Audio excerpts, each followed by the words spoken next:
মানুষকে অপমানিত করে কোনো গণতন্ত্র প্রতিষ্ঠিত হয় না। তারা এখন রিক্সা না, তারা পাজেরো, তারা মানে দেখা গিয়েছে যে বড় যত ব্র্যান্ডের যত বড় গাড়ি আছে, মার্সিডিজ বলেন, BMW বলেন, সেই সমস্ত গাড়ির অধিকারী হয়ে গিয়েছে। পরবর্তীকালীন সরকার তো একটা মেয়াদহীন সরকার, কতদিন থাকবে মানুষ জানে না।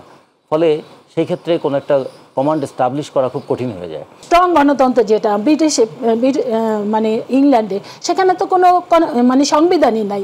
বাজারে একটা স্বনিয়ন্ত্রণ ব্যবস্থায় চালু হয়ে গিয়েছিল, কিন্তু পরে যখন ব্যবসায়ীরা বুঝলো যে কোনো অসুবিধা নাই, তখন কিন্তু ব্যবসায়ীরা আবার সেই একই কাজ শুরু করে দিল। প্রিয় দর্শক, আসসালামু আলাইকুম। সবাইকে আমন্ত্রণ জানাচ্ছি মাই টিভির 50 মিনিটস অনুষ্ঠানে। সপ্তাহে 2 দিন শনি ও রবিবার এই অনুষ্ঠানটি নিয়ে আমরা উপস্থিত হই। পুরো অনুষ্ঠান জুড়ে আমি এস এম তানবীর থাকবো আপনাদের সাথে। প্রিয় দর্শক, আমরা এই অনুষ্ঠানে আলোচনা করি আমাদের চারপাশে ঘটে যাওয়া সমসাময়িক বিষয়গুলো নিয়ে, আলোচনা করি দেশের বর্তমান প্রেক্ষাপট, রাজনীতি, অর্থনীতি, দুর্নীতি থেকে শুরু করে জনসম্পৃক্ত সকল বিষয় নিয়ে। আজকের ব্যতিক্রম নয়, আজকে আমরা আলোচনার কেন্দ্রবিন্দু রেখেছি জুলাই সনদ ও রাজনৈতিক ঐক্য। আলোচনার জন্য স্টুডিওতে 2 জন অতিথি উপস্থিত আছেন। প্রথমে পরিচয় করে দিব আপনাদের সাথে। আমার বাপাশে আছেন হেলেন জেরিন খান, সাবেক সংসদ সদস্য বিএনপি। এরপরেই আছেন রাজিকুজ্জামান রতন, সহ সাধারণ সম্পাদক বাসদ। আপনাদের দুজনকেই মাই টিভির স্টুডিওতে স্বাগত। আজকে আলোচনা শুরু করতেছি। আমরা যদি দেখি, বর্তমানে জাতীয় ঐকমত্য কমিশনের বিভিন্ন রাজনৈতিক দলের সাথে আলোচনা চলছে। বিএনপি 3 দফা আলোচনা করেছে, গতকালকে জামায়াতে ইসলামের সাথেও আলোচনা হয়েছে এবং বিভিন্ন বাম দলগুলোর সাথেও আলোচনা হচ্ছে। এই আলোচনায় আসলে যতটুকু আলোচনা হচ্ছে, যেগুলোতে একমত হওয়া গিয়েছে সেগুলো তো আছে, এবং যেগুলো একমত হওয়া যায়নি সেগুলো নিয়ে আসলে কি ধরনের আলোচনা হবে, এবং যেগুলো একমত হওয়া গিয়েছে সেগুলো নিয়ে জুলাই সনদ বাস্তবায়নের আলোচনা চলছে। শুরু করব রাজিকুজ্জামান রতন আপনাকে দিয়ে। আসলে যেগুলো মৌলিক বিষয়গুলোতে একমত হওয়া যায়নি সেগুলো কি জুলাই সনদের বাইরে থাকবে, না এগুলোকে আসলে কিভাবে একমতে পৌঁছানো যাবে? গণঅভ্যুত্থানের মতন ঘটনা প্রতিদিন ঘটে না। এটা একদিকে যেমন মানুষের আবেগের, ক্ষোভের এবং প্রতিরোধের একটা চূড়ান্ত পর্যায়ে, ঠিক তেমনি সেখান থেকে পরবর্তী যাত্রাটা কিভাবে হবে সেটারও একটা পথনির্দেশ থাকা দরকার। যে কারণে দেখবেন যতগুলো অভ্যুত্থান আমাদের এই ভূখণ্ডে হয়েছে, যেমন ধরুন ভূখণ্ডে বললাম এই কারণে, স্বাধীনতার আগেও অভ্যুত্থান হয়েছে, 69-এর গণ অভ্যুত্থান। সেখানে কি ছিল? সেখানে ছিল যে আমরা 6 দফার বাস্তবায়ন চাই, 11 দফার বাস্তবায়ন চাই, সেগুলো আগেই তৈরি করা ছিল। আমরা এই গণ অভ্যুত্থানের পরে যখন 70-এর নির্বাচন হলো, তখন কিন্তু প্রধান প্রশ্নটা এলো যে আমাদের এই ভূখণ্ডের মানুষের যে ডেমোক্রেটিক রাইটস, সেটা কীভাবে এস্টাবলিশড হবে। 90-এর গণ অভ্যুত্থান যখন হলো, যে অভ্যুত্থানে জেরিন আপারাও ছিলেন, তা সেই অভ্যুত্থানেও আগেই কিন্তু 3 জোটের রূপরেখা একটা 19শে নভেম্বর ঘোষণা হয়েছিল। তার আগে আবার শুরু হয়েছিল ছাত্রদের সর্বদলীয় ছাত্র ঐক্যের দফা, শ্রমিক কর্মচারী ঐক্য পরিষদের 5 দফা, তারপরে ধরুন সম্মিলিত সাংস্কৃতিক জোটের দফা, নারী সংগঠনগুলোর দফা, ফলে কৃষক সংগঠনগুলোর দফা। ফলে এটা কিন্তু আগেই হয়েছিল। আর এবার যেটা একটু ব্যতিক্রমধর্মী, এবার কিন্তু ওই রকম দফা ছিল না। এবার ছিল কি, কোটা সংস্কার আন্দোলন থেকে শুরু করে পরবর্তীতে কোটা তো ছাত্রদের, কিন্তু সাধারণ গণঅভ্যুত্থানটা শুধু ছাত্রদের না, সে তো ছাত্র, শ্রমিক, জনতা সবার অভ্যুত্থান। সেখানে প্রথমে এলো যে যদি কমন কনসেনসাস যদি বলি, সাধারণ ঐক্যমত ছিল যে বৈষম্য বিরোধী আন্দোলন, যেখানে সবাই এসে যুক্ত হলো। আর প্রধান দাবি কী ছিল? যে শেখ হাসিনার পদত্যাগ। তা শেখ হাসিনার পদত্যাগের আন্দোলনটা শেষ পর্যন্ত দেশত্যাগে গিয়ে ঠেকলো। আর বৈষম্য বিরোধী আন্দোলন, সেটা কিন্তু সমস্ত ধরনের বৈষম্যের বিরুদ্ধে কথা, সেটা কোটা বৈষম্য হোক, আর সেটা জনজীবনের, সমাজের সর্বস্তরের বৈষম্য হোক। স্বৈরাচারী সরকার, তার অপসারণ চাই। আর দ্বিতীয়টা ছিল বৈষম্যের অবসান চাই। তাহলে অপসারণ এবং অবসান, এই দুটোর ব্যাপারে কিন্তু সাধারণ ঐক্যমত ঘোষণা হয়েছিল। এখন এরপরেই আমরা দেখলাম কতগুলো নতুন বিষয় এলো। সেই নতুন বিষয় যখন এলো, তখন নতুন করে বিবেচনার প্রশ্ন আসলো। নতুন বিবেচনার মধ্যে কেউ কেউ প্রশ্ন তুলতে শুরু করলেন যে রাষ্ট্রের নামটা কি এরকম থাকবে। কেউ কেউ আবার বলতে শুরু করলেন জাতীয় সঙ্গীত কি পাল্টে যাবে। কেউ কেউ আবার বলতে শুরু করলেন যে সংবিধানটা কি সংশোধন হবে, না সংবিধান ছুঁড়ে ফেলা হবে। আবার কেউ কেউ বললেন যে নির্বাচনের ক্ষেত্রে কি পদক্ষেপ হবে। আবার কেউ বলতে চাইলেন যে আগের সরকারের যে অর্ধেক মেয়াদ, অর্ধেক না, প্রায় 4.5 বছরের মেয়াদ আছে, ফলে অভ্যুত্থানের পরে যে সরকার এলো তারা সেই মেয়াদটা পূর্ণ করেই যাবেন কি না। এইরকম কথাগুলো যখন এলো, তার মধ্যে আবার কেউ কেউ বলতে শুরু করলেন আচ্ছা দেশটাকে 5টা প্রদেশে ভাগ করে ফেলা হবে। তো এগুলো কোনোটাই কিন্তু ওই বলি জুলাই আন্দোলনের সময় মানুষের যে স্পিরিট ছিল, সেই স্পিরিটের মধ্যে এটা ছিল না। আপনি দেখবেন জুলাই সময় যে হাজার হাজার বললে ভুল হবে, লক্ষ লক্ষ ছেলেমেয়েরা যে রাস্তায় নেমেছিল, এবং এবারের সবচেয়ে লক্ষণীয় ব্যাপার হলো মেয়েদের অংশগ্রহণ যে এত ব্যাপক ছিল। সবার কণ্ঠে কি ছিল? সবার কণ্ঠে কিন্তু জাতীয় সঙ্গীত ছিল, সবার কণ্ঠে দেশাত্মবোধক গান ছিল, সবার হাতে জাতীয় পতাকা ছিল। তাহলে তার মানে কি, এই দেশটাকে আমরা ফ্যাসিবাদের কবল থেকে মুক্ত করতে চাই। আজকে একটা জিনিস খুবই দুঃখের সঙ্গে বলতে হয়, গণ অভ্যুত্থানের সময় যে বাবা মৃত্যুবরণ করেছিলেন, সেই বাবার সন্তান মেয়ে বাবার কবর দেখতে গিয়ে তিনি গণধর্ষণের শিকার হলেন। এতদিন পর্যন্ত সেই মেয়েটার কেউ কোনো খবর নিল না, খোঁজ নিল না। মেয়েটা গতকাল লজ্জায়, অপমানে, ক্ষোভে এবং এই সমাজের প্রতি মানে তীব্র প্রতিবাদ জানিয়ে সে আত্মহত্যা করলো। তাহলে এটাও কিন্তু খেয়াল করার মতো। আমরা অনেক বড় বড় কথা বলছি, কিন্তু এই অভ্যুত্থানে যারা চোখ হারিয়েছেন, যারা পা হারিয়েছেন, যারা জীবন হারিয়েছেন, তারা কিসের জন্য জীবন হারিয়েছিলেন? একটা গণতান্ত্রিক সমাজের জন্য। যে ছেলেটা অন্ধ হয়ে গেছে, যে মেয়েটা অন্ধ হয়ে গেছে, সে নিজের চোখে দেখবে না, কিন্তু সেটুকু এই প্রত্যাশা করেছিল দেশের মানুষ ভালোভাবে থাকুক। নিজে পঙ্গু হয়ে গেছে, কিন্তু দেশটা যেন পঙ্গু না হয়। তাহলে সেই জায়গায় আমরা অভ্যুত্থানের যদি স্পিরিট বলি, স্পিরিট অফ আমাদের মুভমেন্ট, তাহলে বলবো যে গণতান্ত্রিক অধিকার, মানুষের মর্যাদা, মানুষের সম্মান, মানুষকে অপমানিত করে কোনো গণতন্ত্র প্রতিষ্ঠিত হয় না, মানুষের উপর দমন পীড়ন চালিয়ে গণতন্ত্র প্রতিষ্ঠিত হয় না। সেটাই যদি হয় গণ অভ্যুত্থানের, তো এটাই মূল স্পিরিট। ফলে এটাকেই লিখিত রূপে আমরা নিয়ে আসি, তাহলে বিরোধগুলো থাকবে না। কিন্তু যদি এই প্রশ্নগুলো আসে, জাতীয় নির্বাচন আগে না স্থানীয় নির্বাচন আগে, বিচার আগে না নির্বাচন আগে, সংস্কার আগে না নির্বাচন আগে, এই ধরনের বিতর্ক তৈরি করলে কিন্তু এখানে একমত হওয়া খুব মুশকিল। জি, ধন্যবাদ। ফিরবো আপনার কাছে হেলেন জেরিন খান। আমরা যদি আসলে বর্তমান সময় প্রেক্ষাপটে বিবেচনা করি, জুলাই স্পিরিটের যেটা আসলে কেন্দ্রবিন্দু ছিল, সেখান থেকে মনে হয় নির্বাচন এবং রাজনৈতিক দলে ঐক্যমত্যে পৌঁছানোর যে আলোচনাগুলোর মধ্যে সেই স্পিরিটটা মনে হচ্ছে হারিয়ে যাচ্ছে। কিংবা জুলাই অভ্যুত্থানে যারা শহীদ হয়েছেন, যারা হতাহত হয়েছেন, এবং এই যে আত্মহত্যার বিষয়টি যদি আমরা বিবেচনা করি, তাহলে মনে হচ্ছে যে তাদেরকে আমরা এই রাজনীতি কিংবা নির্বাচনে বেড়াজালে গিয়ে তাদেরকে আমরা ভুলে যাচ্ছি। আসলে তো তাদের প্রতি যে দায়িত্ববোধটা রাজনৈতিক দলের অবস্থান থেকে হওয়া উচিত কিংবা জনগণের হওয়া উচিত, সেটা আসলে কী ধরনের হওয়া উচিত এখন, কিংবা তারা কেন আসলে এরকম সিদ্ধান্তে যাচ্ছে আসলে যে আত্মহত্যার মতো পথ বেছে নেওয়া? ধন্যবাদ আপনাকে, ধন্যবাদ দর্শক শ্রোতাদেরকে, এবং সহ আলোচক হিসাবে রতন ভাই এখানে এসছেন, তাকেও আমি ধন্যবাদ দিচ্ছি। এবং রতন ভাই এখানে আসলে খুব সুন্দরভাবে জুলাইয়ের যে ঘটনাবলী এবং যে আকাঙ্ক্ষা মূলত পুরা জাতির ছিল, সেটা এখানে সুন্দরভাবে উপস্থাপন করেছেন। আমি যে জায়গাটাতে যেতে চাই, আপনি জানেন যে জুলাই আগস্টে যে অভ্যুত্থানটি হলো, সেই অভ্যুত্থানের প্রথম ধাপটা ছিল যে কোটা বিরোধী, কোটায় বৈষম্য যেটা হয়েছিল সেটার বিরুদ্ধে ছাত্ররা মানে প্রথম আন্দোলন শুরু করে।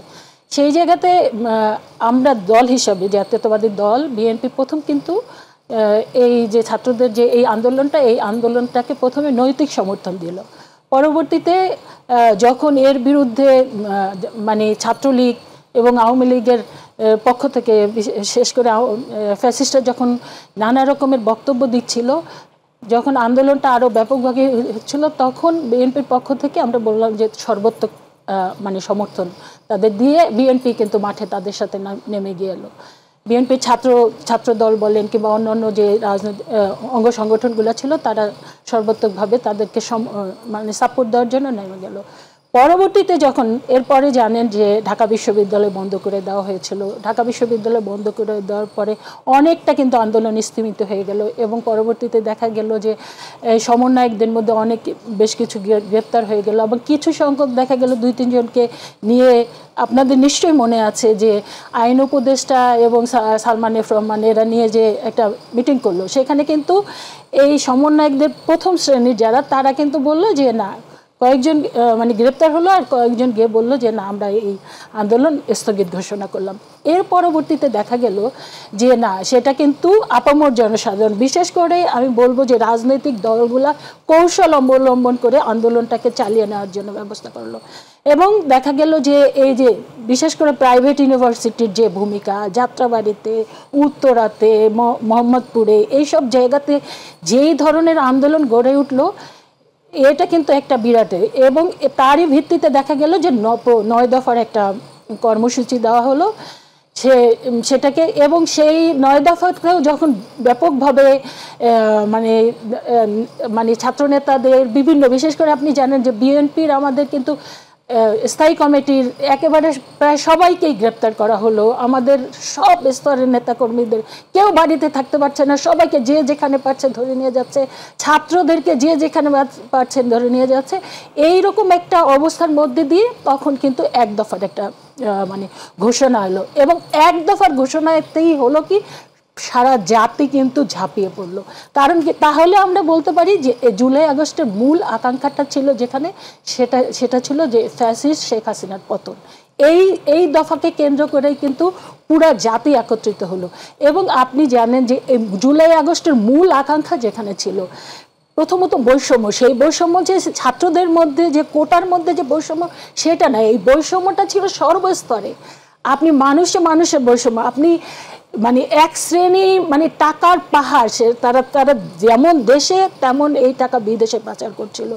দেখা গিয়েছে যে 10 বছর আগে যারা রিক্সায় চড়তে পারতো না, তারা এখন রিক্সা না, তারা পাজেরো, তারা মানে দেখা গিয়েছে যে বড় যত ব্র্যান্ডের যত বড় গাড়ি আছে, মার্সিডিজ বলেন, BMW বলেন, সেই সমস্ত গাড়ির অধিকারী হয়ে গিয়েছে। তারা গুলশান বনানীতেও না শুধু, তা দেখা গিয়েছে তারা আমেরিকা, কানাডা, তারা মালয়েশিয়া, বিভিন্ন দেশে বিদেশে তারা বাড়িঘর করে ফেলছে। এই যে মানে মানুষের মধ্যে বৈষম্য দেখা গেল, মানে গুটি কয়েক শ্রেণী যারা এই ফ্যাসিস্টদের দোষর, যারা এমপি, মন্ত্রী কিংবা এই উপজেলা চেয়ারম্যান কিংবা আওয়ামী লীগের যারা মানে পদধারী, তারা হাজার হাজার কোটি টাকা হয়ে গেল এবং তারা এই টাকা বিদেশে পাচার হলো। এবং আর এক শ্রেণী একেবারে দারিদ্রতার সর্বনিম্ন স্তরে চলে গেল এবং তাদের খবর কেউ রাখলো না। তারা কিভাবে জীবনযাপন করছে প্রতিদিন সিন্ডিকেট করে, এখনো যেটা হচ্ছে, যেটা আসলে প্রত্যাশিত ছিল না, সিন্ডিকেট করে জিনিসপত্রের দাম বাড়ানো হলো। এবং এই জিনিসপত্রের দাম দেখা গিয়েছে কোনোদিন যে 80 টাকার জিনিস 500 টাকা হয়ে গেল, কিন্তু কোনো জবাবদিহিতা নাই। দেখা গেল পেঁয়াজের দাম সিন্ডিকেট করে এক সপ্তাহের মধ্যে সেই পেঁয়াজের দাম ছিল হয়তো 40 টাকা, সেটা চলে গেল 400 টাকায়। কিন্তু এই যে বৈষম্যটা হলো, এই বৈষম্যের কারণে কিন্তু সমস্ত এই যে এক দফার দাবিতে সমস্ত জাতি মাঠে নেমে আসলো এবং শেখ হাসিনা পালিয়ে যেতে বাধ্য হলো। কিন্তু এই যে সমস্ত জাতি যে একত্রিত হলো এবং এখানে যে এই ফ্যাসিস্টরা যাবার পূর্বে যে গণহত্যা চালিয়ে গেল, প্রায় 2000-এর মতো আমাদের ছাত্র জনতাকে হত্যা করা হলো, যার মধ্যে জানেন যে বিএনপির প্রায় 450-এর মতো আমাদের নেতাকর্মী নির্মমভাবে নিহত হয়েছে, ছাত্র নেতাই প্রায় 100-এর মতো জীবন দিয়েছে। আবার এবং 30,000-এর মতো নেতা, 30,000-এর মতো এই জনসাধারণ কিন্তু যারা পঙ্গু হলো, যারা এখনো অসুস্থ অবস্থায়। হ্যাঁ, এই যে রতন ভাই যেটা বললেন যে একজন ছাত্রী মানে নির্মমভাবে তাকে জীবন দিতে হলো। কিছুদিন আগে দেখেছি যে একজন ছাত্রনেতা মারা গেল, ছাত্রনেতা না ঠিক, মানে ছাত্র মারা গেল বিনা চিকিৎসায়, যার বাবা রিক্সা চালক ছিল, সে ধার করে চিকিৎসা করিয়েছে, কিন্তু তার কোনো খোঁজ খবর নেয়নি। এখানে আমি একটু অবশ্যই এখানে উল্লেখ করতে চাই যে এই ঈদকে কেন্দ্র করে আমাদের অ্যাক্টিং চেয়ারম্যান জনাব তারেক রহমান সারা বাংলাদেশের যারা মানে শহীদ হয়েছে এই জুলাই আগস্টে, আমাদের মানে ড্যাবের পক্ষ থেকে, ড্যাবের না, জিয়াউর রহমান ফাউন্ডেশনের পক্ষ থেকে সমস্ত এই শহীদদের পরিবারকে ঈদ শুভেচ্ছা, আমাদের অ্যাক্টিং চেয়ারম্যানের তারেক রহমানের পক্ষ থেকে ঈদ শুভেচ্ছা, কিছু ঈদ সামগ্রী এবং একটা চিঠি এবং কিছু আর্থিক অনুদান দিয়ে আমরা কিন্তু আমাদের অ্যাক্টিং চেয়ারম্যান জনাব তারেক রহমানের পক্ষ থেকে সারা বাংলাদেশের শহীদরা তাদের পরিবারে বিএনপির পক্ষ থেকে আমরা গিয়েছিলাম। আমি যেটা দায়িত্ব পেয়েছিলাম আমার মাদারীপুর 2 আসনে, বিশেষ করে মাদারীপুর সদর এবং রাজৌরের আমি 9টি পরিবার আমার ওখানে শহীদ হয়েছিল, তাদের পরিবারের কাছে গিয়েছি। বিশ্বাস করেন এত করুণ অবস্থা, 9টি পরিবারের মধ্যে একটি পরিবার মানে কোনো রকম আর্থিকভাবে একটু সচ্ছল, আর বাকি পরিবারগুলো অসচ্ছলতার একটা সীমা থাকে, অনেকেরই বাড়ি ঘর নাই। মানে আমি এখানে 2-1টা পরিবারের উল্লেখ করতে চাই। একটা পরিবারের হাজব্যান্ড মারা গিয়েছে, 23 বছর বয়সে ছেলেটি মারা গিয়েছে, বিয়ে করেছে মানে পরিবারের অনুমতিবিহীন বিয়ে করেছে, মেয়েটি হলো গর্ভবতী 7 মাসেরই, ওর হাজব্যান্ড চলে গেছে। এখন শ্বশুরপক্ষ মেয়েটিকে গ্রহণ করেনি, মানে হাজব্যান্ড মারা যাওয়ার পরে মেয়েটিকে আর নেয়নি। মেয়েটি বাবার কাছে, বাবার বাড়িতে ওইভাবে বিরতি নিয়ে আমরা আলোচনা ফিরবো, একটু সংক্ষিপ্ত করতেন। জি জি প্লিজ। আচ্ছা, এটা শেষ করবো। আচ্ছা, তারপর এখন মেয়েটি একটা গ্যারেজে একজন মানে তাকে এক নারী তাকে সহযোগিতা করেছে, যেহেতু এই মেয়েটি এরকম অবস্থায় সেই গ্যারেজে জীবনযাপন করে, কিন্তু ও মেয়েটির বাচ্চাটা হয়েছে, এখন ও কীভাবে জীবনযাপন করবে ওর কিন্তু কোনো খোঁজ খবর নাই। তারপরে বাকি পরিবারগুলো আমি যা দেখলাম যে 8টি পরিবারের ম্যাক্স 8টি পরিবারের কারোই বাড়ি ঘর বলতে তেমন কিছু নাই, একমাত্র উপার্জনকারী সে মৃত্যুবরণ করেছে। এখন এই উচিত কি ছিল আমাদের জুলাই আগস্টের যে এই মূল আকাঙ্ক্ষা, যেটা বলি একটা তো যে বৈষম্যহীন একটি সমাজ কিংবা গণতন্ত্র প্রতিষ্ঠা করা, এর চাইতে সবার আগে যেই কাজটি করা দরকার ছিল সেটা হলো যে এই যে শহীদরা জীবন দিয়েছে তাদের পরিবারকে, তারা তো যারা চলে গেছে চলেই গেছে, কিন্তু এই পরিবারগুলোকে তো সবার আগে চিহ্নিত করে তাদেরকে দেখভাল করা, তারা যাতে শান্তিতে বসবাস করতে পারে সেই কাজটি করা, কিন্তু সেই জায়গায় আমরা এখন পর্যন্ত যেতে পারিনি। আসলে যে এই শহীদ কন্যা আত্মহত্যা করেছেন তার বিচার প্রক্রিয়া আসলে কিংবা তাকে যারা ধর্ষণ করেছে তাদের আটক করা হয়নি, আমরা যতদূর জেনেছি মাত্র একজনকে আটক করা হলো। প্রশাসন কিংবা এই জুলাই অভ্যুত্থানের মাধ্যমে যে সরকার গঠিত হলো সেই সরকার আসলে যে দায়িত্ববোধ সেই জায়গাটা কি আমরা বলতে পারি তারা সেই ভূমিকাটা পালন করছে? উচিত ছিল সেটা পালন করা, কিন্তু এই ক্ষেত্রে বললাম না যে নজরটা মনে হয় অন্যদিকে চলে গেছে। তারা যতটা না সংস্কারের কথা বলছেন তার চেয়ে অনেক বেশি সংস্কার দরকার ছিল মানুষের মনে। যেমন ধরুন আপা যে কয়েকটা কথা বললেন যে হতদরিদ্র পরিবারের মানুষরা রাস্তায় নেমেছিল। কেন হতদরিদ্র পরিবারের মানুষরা রাস্তায় নামে? কারণ বৈষম্যের বেদনা তো তারা সবচেয়ে বেশি বোঝে, আর দ্রব্যমূল্য বৃদ্ধি বলি, নিপীড়ন বলি, সবচেয়ে বেশি ভোগ করে তারা। সে কারণে তারা কিন্তু প্রতিরোধে নেমে এসেছিল রাস্তায়। সবার আগে কি দরকার ছিল না সেই মানুষগুলোর পাশে দাঁড়ানো, যে তোমাদের জীবনের বিনিময়ে আমরা কিন্তু একটা গণতান্ত্রিক পরিবেশ পেয়েছি, ফলে তোমাদের পাশে আমাদের দাঁড়াতে হবে। সেই জায়গাটা আমাদের খুব বেশি নজর পড়ে নেই। বরঞ্চ যে কথাগুলো আসছে মানুষ এখন একটু মাঝে মাঝে প্রশ্ন করে যে আবার এই এপিএসদের দুর্নীতির খবর দেখছি, আবার নানা ধরনের চাঁদাবাজি দেখছি, নানা ধরনের এই বদলি বাণিজ্যর কথা দেখছি, টেন্ডার বাণিজ্যর কথা দেখছি। তাহলে চেতনা কি কোথায় হারিয়ে গেল? আর ধরুন যদি সাধারণ মানুষ যেভাবে আহ্বানে সাড়া দিয়েছিল, খেয়াল করে দেখুন তো, অভ্যুত্থানের পরে পরে বন্যা এলো, ভারত থেকে পানি হঠাৎ করে ছেড়ে দেওয়ার কারণে আমাদের ফেনী অঞ্চলটা ডুবে গেল, যে ফেনীতে কোনোদিন এইরকম বন্যা তারা দেখেনি। হাজার হাজার মানুষ কিভাবে টিএসসিতে এসে তারা টাকা দিয়ে গেছে। তার মানে মানুষ যেমন আন্দোলনে নামে, মানুষ তেমনি দুর্যোগেও নামে, মানুষকে নামাতে হয়। সে নামানোর ক্ষেত্রে মানুষ একটু আস্থা পেতে চায়। কিন্তু আমরা দেখলাম অভ্যুত্থানের পরে সরকার যে মানুষের আকাঙ্ক্ষা অনুযায়ী সরকার পরিচালিত হওয়ার কথা, সেই আকাঙ্ক্ষা অনুযায়ী আস্থাটা বোধহয় তারা এখনও অর্জন করতে পারেনি। এটা একটা বড় সমস্যা। 2 নম্বর হচ্ছে যে আমরা বিচার তো চাই, বিচারের সবচেয়ে বড় কথা যে বিচারের মধ্য দিয়ে কী প্রতিষ্ঠা করতে চাই। বিচারের মধ্য দিয়ে কি আমরা প্রতিহিংসা চরিতার্থ করতে চাই, না বিচারের মধ্য দিয়ে প্রতিকার করতে চাই যাতে আর এইরকম ঘটনা না ঘটে? সেগুলো কিন্তু আমরা দৃষ্টান্ত খুব ভালো দেখি নাই। আর আরেকটা জিনিস দেখি নাই, সেটা হলো যে দ্রব্যমূল্য নিয়ন্ত্রণ করা খুব কঠিন ব্যাপার ছিল না। আপনি খেয়াল করে দেখবেন যে অভ্যুত্থানের পরে বেশ কয়েকদিন কিন্তু বাজারে একটা স্বনিয়ন্ত্রণ ব্যবস্থায় চালু হয়ে গিয়েছিল, কিন্তু পরে যখন ব্যবসায়ীরা বুঝলো যে কোনো অসুবিধা নাই, তখন কিন্তু ব্যবসায়ীরা আবার সেই একই কাজ শুরু করে দিল। তাহলে যে ব্যবসায়ী দুর্বৃত্তপনা, যে দুর্বৃত্ত এবং রাজনীতি একাকার হয়ে যাওয়া, সেগুলোর বিরুদ্ধে মানুষের ক্ষোভ ছিল। খুব দ্রুততম সময়ে এই জায়গাগুলোতে সংস্কার দরকার ছিল আগে। ফলে আমরা মনে করি যে একটা গণতান্ত্রিক ব্যবস্থার দুটো জিনিস থাকে, একটা ছিল যেমন মত প্রকাশের স্বাধীনতা থাকে, সমাবেশ করার স্বাধীনতা থাকে, আর একটা থাকে যাচাই বাছাই করার স্বাধীনতা। তা যাচাই বাছাই করার স্বাধীনতার একটা বড় চর্চা হচ্ছে নির্বাচন। একটা সুষ্ঠু অবাধ গ্রহণযোগ্য নির্বাচন যদি হয় তাহলে দুটো কাজ হয়। অনেক যদি বলি একটা আমরা অন্তর্বর্তীকালীন সরকার তো একটা মেয়াদহীন সরকার, কতদিন থাকবে মানুষ জানে না। ফলে সেই ক্ষেত্রে কোনো একটা কমান্ড এস্টাবলিশ করা খুব কঠিন হয়ে যায়। কিন্তু একটা নির্বাচিত সরকার এলে সেটা হয়। 2 নম্বর, নির্বাচিত সরকার জবাবদিহির আওতার মধ্যে থাকে, ফলে সরকারের যে কোনো পদক্ষেপ মানুষ জবাবদিহি চাইতে পারে। ছোট্ট একটা উদাহরণ দেখুন, কয়েকদিন আগে শিল্পের ক্ষেত্রে গ্যাসের দাম 33% বাড়ানো হয়েছে।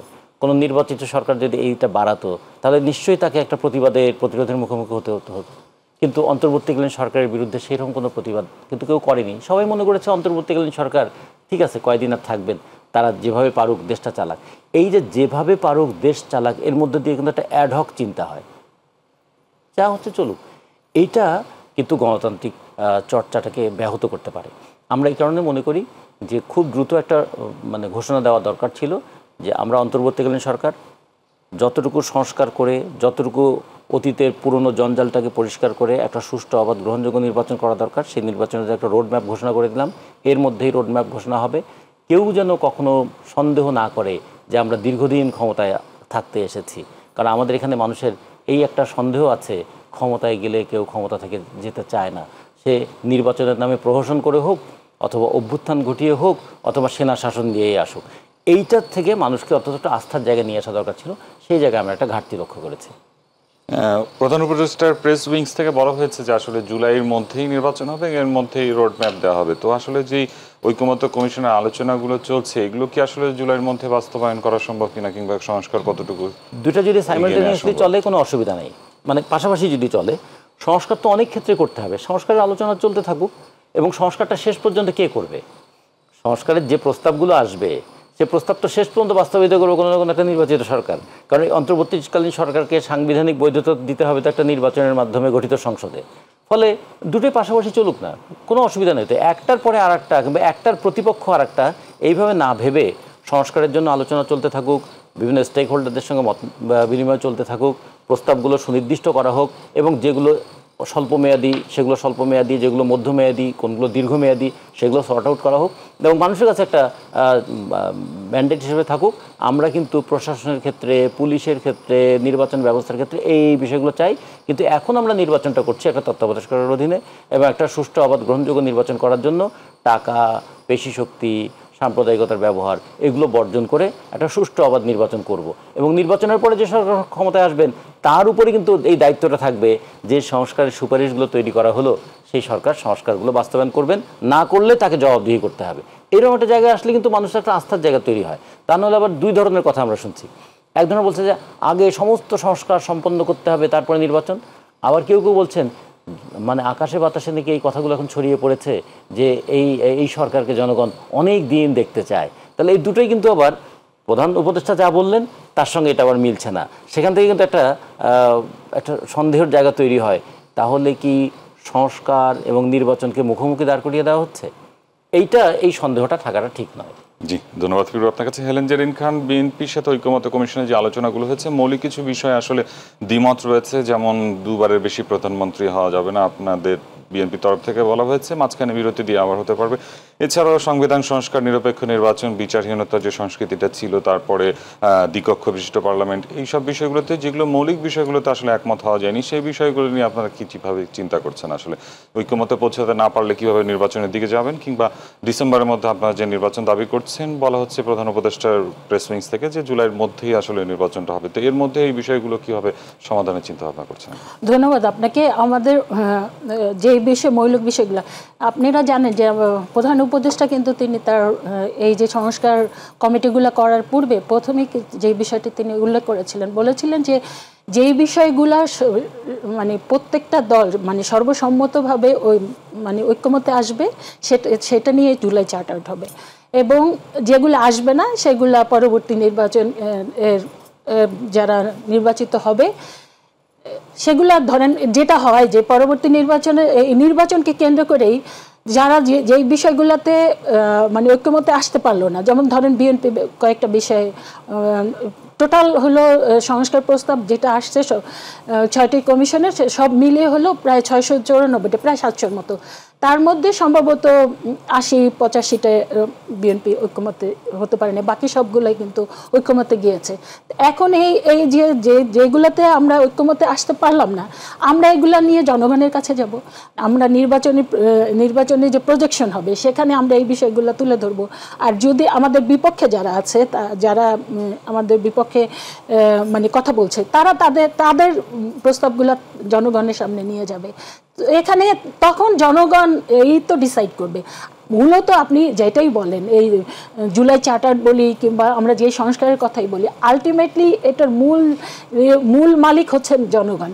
জনগণ যদি অ্যাকসেপ্ট করে তাহলে এটা অ্যাকসেপ্টেড হবে, আর জনগণ যদি অ্যাকসেপ্ট না করে তাহলে হবে না। আবার অনেক ক্ষেত্রে হয় কি যে এটা নেতৃত্বের উপরে ডিপেন্ড করে। ধরেন আমাদের আইনে, বিদ্যমান যে আইনে, এই আইনে কি কখনো আছে, কোথাও আছে লেখা যে জোর করে ক্ষমতায়, যেটা হয়েছিল 2014 সালে বিনা প্রতিদ্বন্দ্বিতায় যে নির্বাচন করতে হবে? তারপরে এখানে কি কোথাও আছে যে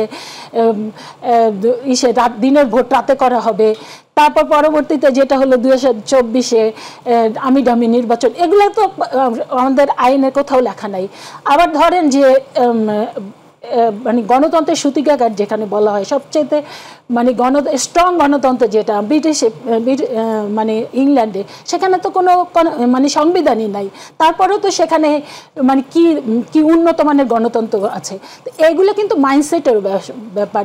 এইগুলার জন্য মানে নেতৃত্বের যে গণতন্ত্রের প্রতি আস্থা, মানুষের প্রতি আস্থা, মানুষের চিন্তা চেতনার প্রতি যে কমিটমেন্ট, এগুলোও কিন্তু ডিপেন্ড করে। তা আমি মনে করি সব কিছু আইন দিয়ে যেমন হবে না, ঠিক একইভাবে আইন ছাড়াও আবার অনেক কিছু হয় না। এগুলো সব কিছু মিলিয়েই আমাদেরকে চলে যেতে হবে মূলত মানে জনগণের কাছে। আমরা নির্বাচনের যে আমাদের ম্যানিফেস্টো হবে বিভিন্ন দলের, সেখানে কিন্তু এইগুলো আমরা উল্লেখ করব। জনগণ যদি তখন আমাদেরগুলো অ্যাকসেপ্ট করে তাহলে আমাদের দলকে ভোট দিবে, আর যদি অ্যাকসেপ্ট না করে তাহলে আমাদের রিজেক্ট করবে। তা অন্যান্য দলগুলো ঠিক একইভাবে এগুলো নিয়ে যাবে গণতন্ত্র মানে জনগণের কাছে। এইভাবেই কিন্তু আমাদের প্রধান উপদেষ্টা মানে প্রথম বলেছিলেন। তা এখন কিন্তু আমরা যেটা দেখছি মূলত যে নির্বাচন না সংস্কার। এর আগে শেখ হাসিনার কাছে যেটা শুনতাম যে উন্নয়ন না নির্বাচন, তো আবার আমরা 111-এর যেটা আছে সেটাও কিন্তু আমরা সেই সময় একটা সংস্কার কথা বলা হতো, কিন্তু সংস্কার করার কথা বলে 111 মঈনুদ্দিন ফখরুদ্দিনরা যেটা করলো, একটা বিরাজনীতিকরণ, -2 ইমপ্লিমেন্ট করার, এবং -2 যেটা আমরা বুঝি, আমরা ফিল করি, সেটা হলো যে আমাদের অ্যাক্টিং চেয়ারম্যান জনাব তারেক রহমান এবং দেশনেত্রী বেগম খালেদা জিয়াকেই মাইনাস করার তারা প্রক্রিয়া করেছিল। এবং সেটা করে তারা বিএনপিকে তো মাইনাস করতেই পারে না, বিএনপি অনেক জনপ্রিয় হয়েছে, কিন্তু এর মধ্যে দিয়ে বিএনপি প্রায় 17 বছরে 5000-এর মতো নেতাকর্মী তারা জীবন দিয়েছে, 5000-এর মতো প্রায় 1000-এর মতো নেতাকর্মী গুম হয়েছে, এবং প্রায় 1 কোটির মতো নেতাকর্মী মামলা হামলার শিকার হয়েছে, এবং অসংখ্য নেতাকর্মী মানে বাড়িতে থাকতে পারে নাই, তাদের ব্যবসা বাণিজ্য নিয়ে গিয়েছে। আর এছাড়া সাধারণ মানুষের উপরে যে অত্যাচার, নির্যাতন, নিপীড়ন চলেছে, এবং আমরা 3-4টি নির্বাচন, ভুয়া নির্বাচন দেখলাম। তা এই সংস্কার বলে এখনো যেটা হচ্ছে, এটা কিন্তু জাতির কাছে কাম্য ছিল না। বিশেষ করে আপনারা জানেন যে আমাদের প্রধান উপদেষ্টা ডক্টর মোহাম্মদ ইউনূস সাহেবকে যে প্রধান উপদেষ্টা করা হলো, সেখানে কিন্তু সব দল মত নির্বিশেষে তাকে সমর্থন দিয়ে করা হয়েছিল। যদিও তার উপদেষ্টা মণ্ডলী অন্যান্য যারা আছে, যে এনজিওর নাম বলা হয় কিংবা বলা হয় যে চিটং কেন্দ্রিক যারা এসছে, পরবর্তীতে এখন আমরা দেখছি যে ফ্যাসিস্টদের দোসররাও উপদেষ্টা মণ্ডলীতে চলে আসছে। এই জায়গায় হয়তোবা সব দলের সমর্থন নাই, আমাদেরও সমর্থন নাই, কিন্তু প্রধান উপদেষ্টার উপরে তো সকলের আস্থা ছিল। কিন্তু সেই আস্থায় একদম আমার মনে হয় কি ডে 1 থেকেই একটা আস্থায় কেমন যেন আঘাত দেওয়া হয়েছে। আঘাতটা হলো কি, একজন নোবেল লরিয়েট যার কাছে মানুষের প্রত্যাশা ছিল যে একদম দিনের আলোর মতো স্পষ্ট তিনি সব কিছু করবেন, এটা কি কখনো এই জাতি মানে কামনা করেছে যে একটা নির্বাচনী রোড ম্যাপ নিয়ে এত ধরনের মানে কূট কৌশল করবে, এত ধরনের ষড়যন্ত্র করবে, এত ধরনের মানে চক্রান্তের শিকার রাজনৈতিক দলগুলো হবে?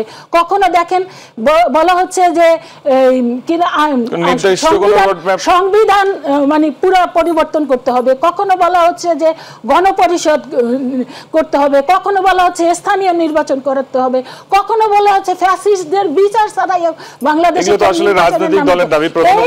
সব কিছুই হচ্ছে নির্বাচনকে, সেই 111-এর প্রেতাত্মাদের কথা, নির্বাচনকে ডিলে করবার জন্য। এবং এখন দেখেন যে কোথাও কোথাও আমরা দেখতে পাচ্ছি কোথাও থেকে বলা হচ্ছে যে এই প্রধান উপদেষ্টা সহ অন্যান্য এই অনির্বাচিত যারা আছে তাদেরকে 5 বছর থাকতে হবে। এগুলো তো সবই হচ্ছে ফ্যাসিস্টদের কথা। আসলে রাজনৈতিক দলগুলোর যে ঐক্যমতে পৌঁছানোর যে বিষয়গুলো নিয়ে আলোচনা হচ্ছে, যেগুলো ঐক্যমতে পৌঁছাবে না, আসলে সেই বিষয়গুলো কি অমীমাংসিত থেকে যাবে? নির্বাচনের কথা কিন্তু প্রধান উপদেষ্টার তরফ থেকে বলা হচ্ছে জুলাইয়ের মধ্যেই নির্বাচন দেওয়া হবে। তাহলে যেগুলো অমীমাংসিত থেকে যাচ্ছে সেগুলো আসলে কিভাবে বাস্তবায়ন হবে? কিংবা এই যে যেমনটি হেলেন জেন খান বলছিলেন আসলে জনগণ নির্ধারণ করবে, তাহলে এগুলো অমীমাংসিত থেকেই কি নির্বাচনে যেতে হবে, এরকম কোনো কিছু আসলে? আচ্ছা, রাজনীতি হচ্ছে একটা এরকম বিষয় না যে 2-2 4 মিলিয়ে দেওয়ার মতো। রাজনীতি হচ্ছে যে এখানে ডিবেট হবে, এখানে ডিসকাশন হবে, এবং এখানে একটা ডিসিশন হবে, এবং কখনো কখনো দ্বিমত হবে, এবং দ্বিমত প্রকাশ করার স্বাধীনতার নামই তো গণতান্ত্রিক অধিকার। ফলে রাজনীতিতে কখনোই এরকম পরিবেশ হয় না যে সবাই একমত হয়ে যায়। তখন হয় কি, একটা তারা অন্তর্বর্তীকালীন ব্যবস্থা মেনে নেয় যে বেশিরভাগ মানুষ যেটা চায় সেটা মানুষ বাস্তবায়ন করতে থাকুক, আর যাদেরটা বেশিরভাগ মানুষের সমর্থন পায়নি তারা আবার প্রচার করতে থাকুক, পরবর্তী নির্বাচনে আবার সেটা তারা নিয়ে আসবে। ফলে নির্বাচনের মধ্য দিয়ে যে গণতন্ত্র পরিপূর্ণ প্রতিষ্ঠিত হয় তা না। নির্বাচন অন্তত আপাত অর্থে একটা সমঝোতা প্রক্রিয়া, যে সব বিষয়ে একমত হওয়ার আগে অন্তত বেশিরভাগ মানুষের মত নিয়ে দেশটা চলুক। এই তো সেই কারণে আমরা কখনোই এইরকম একটা ইউটোপিয়ান সমাজ পাবো না যেখানে একই সঙ্গে সব মানুষ সব বিষয়ে একমত হয়ে যাবে। ফলে বেসিক কিছু প্রিন্সিপালে আমরা একমত হব। বেসিক প্রিন্সিপাল যেমন কি, কাউকে বৈষম্য করা যাবে না, এটা হলো বেসিক প্রিন্সিপাল। তারপরে কি, আচ্ছা এই বৈষম্য করা যাবে না, কত কত ক্ষেত্রে বৈষম্য আছে সেই জায়গাগুলো চিহ্নিত করি। তাহলে এই মুহূর্তে এই কোন কোন খাতের বৈষম্যটা আগে দূর করব, তারপরে কোন কোন ক্ষেত্রে বৈষম্যটা পরে দূর করব, এরকম করে মানুষ তখন প্রায়োরিটি নির্ধারণ করে, মানে তার অগ্রাধিকার পরিকল্পনা করে। রাজনীতিতেও তাই। রাজনীতিতেও কোন বিষয়গুলোতে আমরা একমত, যেমন ধরুন একটা তত্ত্বাবধায়ক সরকার ছাড়া একটা নির্বাচন হবে না, এই বিষয়ে আমরা সবাই একমত। কারণ দলীয় সরকারের অধীন নির্বাচনগুলো কোনোটাই গ্রহণযোগ্যতা পায়নি, এবং বিগত 3টা নির্বাচন তো একটা কালো দৃষ্টান্ত স্থাপন করেছে। ফলে তত্ত্বাবধায়ক সরকার প্রশ্নে একমত। 2 নম্বর যদি হয় যে আমাদের ক্ষমতায় যেই যাক, নির্বাচন যেই করুক, তাকে সংবিধানের 2টো জায়গা অন্তত সংশোধন করতেই হবে। একটা হলো 7-এর ক এবং খ। 7-এর ক খ যদি সংশোধন না করে তাহলে অন্তর্বর্তীকালীন সরকারের সবাই তারা খুবই চরম অপরাধের শাস্তি তাদের পেতে হবে। ফলে এটা তাদের সংশোধন করতে হবে।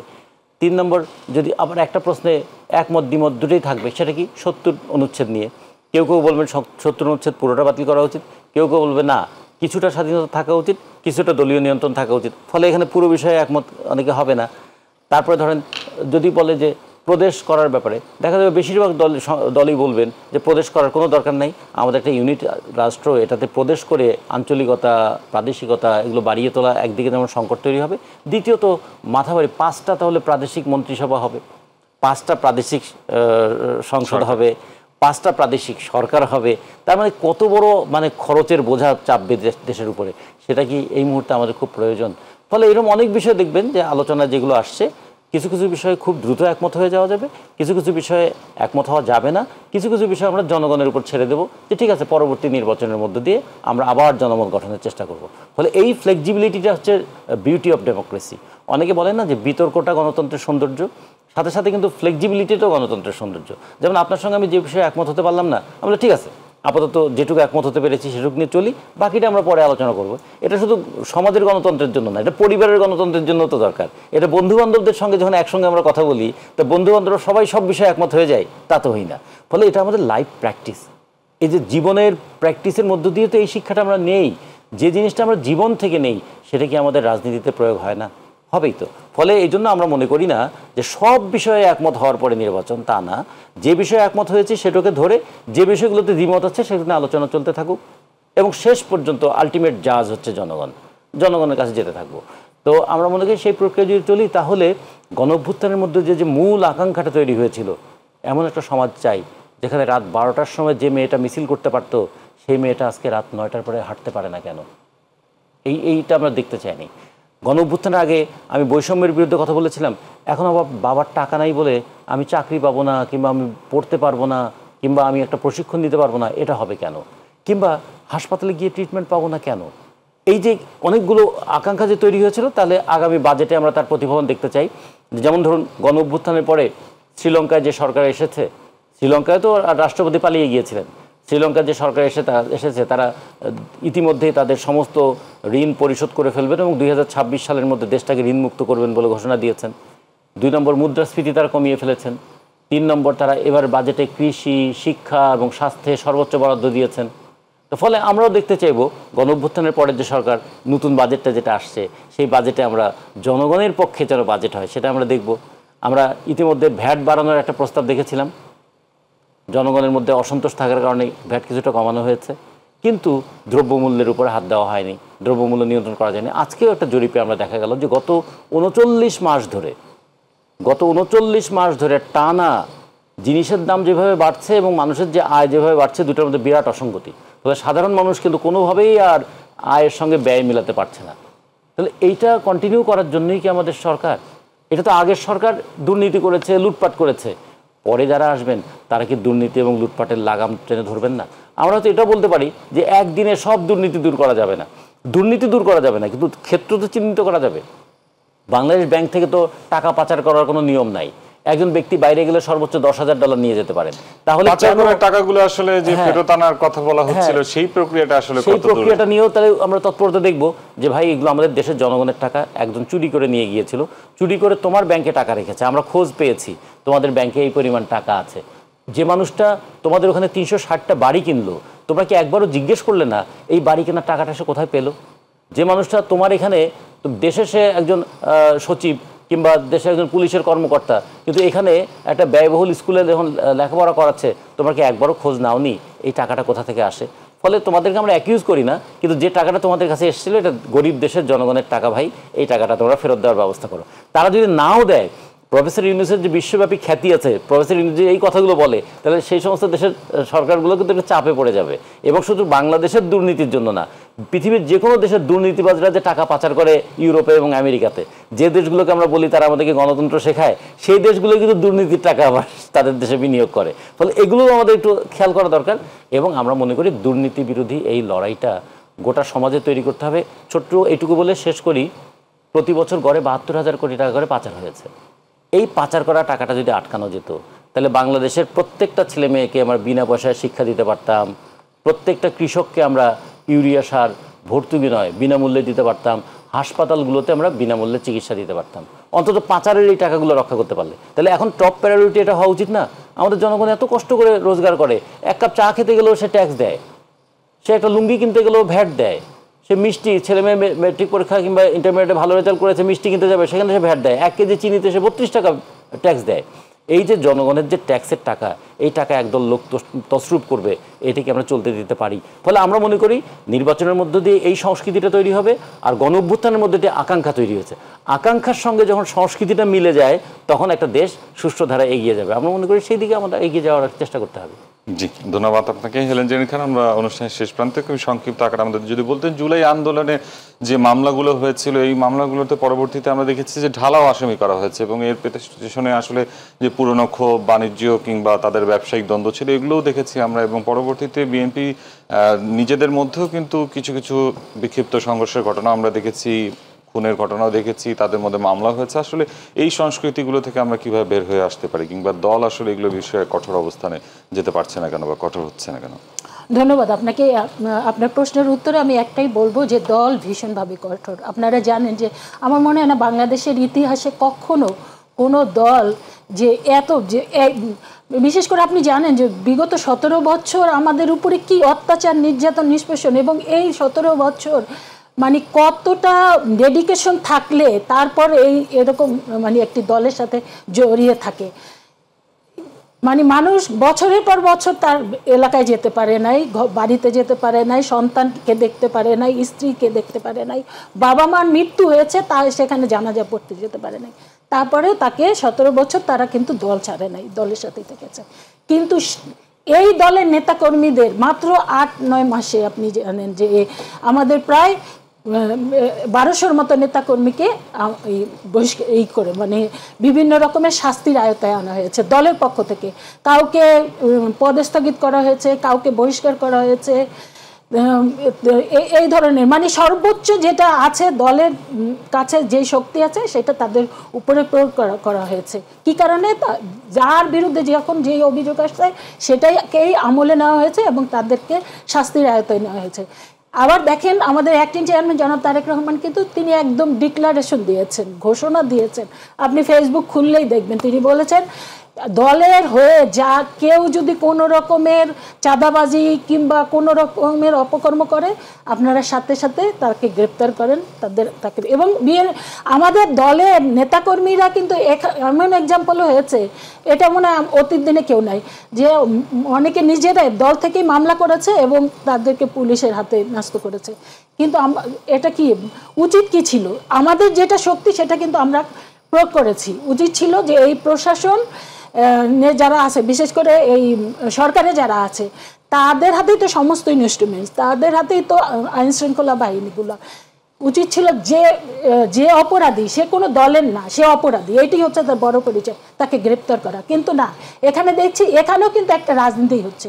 রাজনীতি হচ্ছে কি, যে সেটা হলো যে দেখেন কাউকে কিন্তু গ্রেপ্তার করা হচ্ছে না, কাউকে আইনের আওতায় আনা হচ্ছে না, কিন্তু অপপ্রচার শুধু হচ্ছে যে বিএনপির নেতা, বিএনপিরা চাঁদাবাজি করছে, বিএনপিরা টেম্পু দখল করছে, এই ধরনের অপপ্রচার হচ্ছে।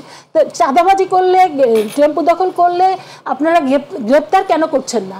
আপনাদের তো দলের পক্ষ থেকে এটা আপনারা বলতে পারতেন, যদি কাউকে গ্রেপ্তার করলে আমাদের দলের পক্ষ থেকে যদি তাকে থানায় গিয়ে ছাড়িয়ে আনতে যেত, তাহলে বলতেন যে না, দল অন্যায় কাজটি করছে। দল তো সেই দায়িত্ব নিচ্ছে না। তার মানে কি, এই যে বিএনপিকে মানে অপপ্রচার করে বিএনপির জনপ্রিয়তা হ্রাস করা, এটা একটা কৌশল। এই কারণেই আমরা দেখতে পাই যে আবার কিছু সংখ্যক লোক যারা দেশে বিদেশে খুব গুটি, এদের সংখ্যা খুব বেশি না, তারা তাদের থেকে আওয়াজ তুলছে যে ডক্টর মোহাম্মদ ইউনূসের এই সরকার, অন্তর্বর্তীকালীন সরকারকে 5 বছর থাকতে হবে। কেউ কেউ আবার বলছে না, আজীবনের জন্য থাকতে হবে। এগুলো সব কথাই কিন্তু বিরাজনীতিকরণ এবং সবগুলো কিন্তু ফ্যাসিস্টদের কথা। যে ফ্যাসিস্টদেরকে এত মানুষ জীবন দিয়ে উৎখাত করা হলো, সেই একই জিনিস কিন্তু আমরা দেখতে। যদি ডক্টর মোহাম্মদ ইউনূস তিনি যদি মানে ক্ষমতায় থাকতেই চান, তিনি তো বলেছেন যে প্রথমেই যখন, যদিও সমস্ত দল তাকে সমর্থন দিয়েছে, কিন্তু তিনি যখন ফ্রান্স থেকে এলেন তিনি কিন্তু বললেন যে ছাত্ররা আমাকে নিয়োগ দিয়েছেন। এটা কিন্তু এটা একটা। তো পরবর্তীতে আবার আপনারা জানেন যে এনসিপি যে নতুন দল গঠন করা হলো, সেটা আমরা জানি যে বিদেশি একটা মিডিয়ার সাথে তিনি কিন্তু বলেছিলেন যে আমি বলেছি ছাত্রদের দল করতে, তোমরা যদি দল না করো তাহলে এই জুলাইয়ের অভ্যুত্থান এটা বেহাত হয়ে যাবে। তা আমরা মনে করি যে এই এনসিপি যে দল করেছে এটা তারই একটি মানে তার এটাতে সর্বাত্মক সমর্থন আছে। তা আমাদের বক্তব্য, যদি ডক্টর মোহাম্মদ ইউনূস কিংবা উপদেষ্টা মণ্ডলী কেউ যদি জনপ্রিয় হয়ে থাকে তাহলে নির্বাচনে আসুক। নির্বাচনের মধ্যে দিয়ে মূলত আপনি জানেন যে জুলাই আগস্টের যেই অভ্যুত্থানের মূল চেতনা ছিল, সেটা ছিল মূল চেতনা যদি আমরা বলি তাহলে ছিল গণতন্ত্র এবং নির্বাচন, অর্থনৈতিক মুক্তি, আইন শৃঙ্খলার উন্নতি এবং সন্ত্রাস নির্মূল করা এবং দুর্নীতিকে সম্পূর্ণভাবে নির্মূল করা। কিন্তু এই বিষয়গুলোর মধ্যে আমরা দেখব যে কোনোটাই এখন পর্যন্ত বাস্তবায়িত হয় নাই। এটাই হতো দুঃখজনক। এই জায়গাগুলো যতক্ষণ পর্যন্ত না বাস্তবায়িত না হবে ততক্ষণ পর্যন্ত আমরা মনে করি জুলাই আগস্টের মূল চেতনা, মূল বিশ্বাস এটা কখনোই মানে সার্থক হচ্ছে না। আরো এইটাকে কুঠারাঘাত করছে এই যে যখন দেখছি যে এই যে বিভিন্ন উপদেষ্টা মণ্ডলীর এপিএস যারা আছে তারা যে দুর্নীতি করছে, এই 8 মাসের মধ্যেই অনেকে 300-400 কোটি টাকা বিদেশে পাচার করছে। এটা হলো আরো ভয়ঙ্কর। এইটা আমি মনে করি এই জাতিকে আরো অন্ধকারে নিয়ে যেতে। আপনাকে ধন্যবাদ। সেই জায়গা থেকে মুক্ত করতে হলে একমাত্র নির্বাচন, গণতন্ত্র, এর বিকল্প। ধন্যবাদ আপনাকে, আপনাদের দুজনকে অসংখ্য ধন্যবাদ আমাদের স্টুডিওতে উপস্থিত হওয়ার জন্য। প্রিয় দর্শক, আলোচনা করছিলাম জুলাই সনদ রাজনৈতিক ঐক্য নিয়ে। প্রধান উপদেষ্টা আগেই বলেছিলেন ডিসেম্বর থেকে 26শে জুলাইয়ের মধ্যে নির্বাচন হবে এবং প্রেস উইংস থেকে সেটাই বলা হয়েছে। আসলে এর মধ্যে যতটুকু রাজনৈতিক ঐক্যে পৌঁছানো যায় এবং সংস্কার বাস্তবায়ন করা যায় ও গণতান্ত্রিক পথে দেশে এগিয়ে নিয়ে যায়, সেটাই প্রত্যাশা করবে জনগণ এবং রাজনৈতিক দলগুলো সহযোগিতা করবে। এই প্রত্যাশা রেখে শেষ করছি আজকের অনুষ্ঠান। এতক্ষণ সঙ্গে থাকার ধন্যবাদ। শুভরাত্রি।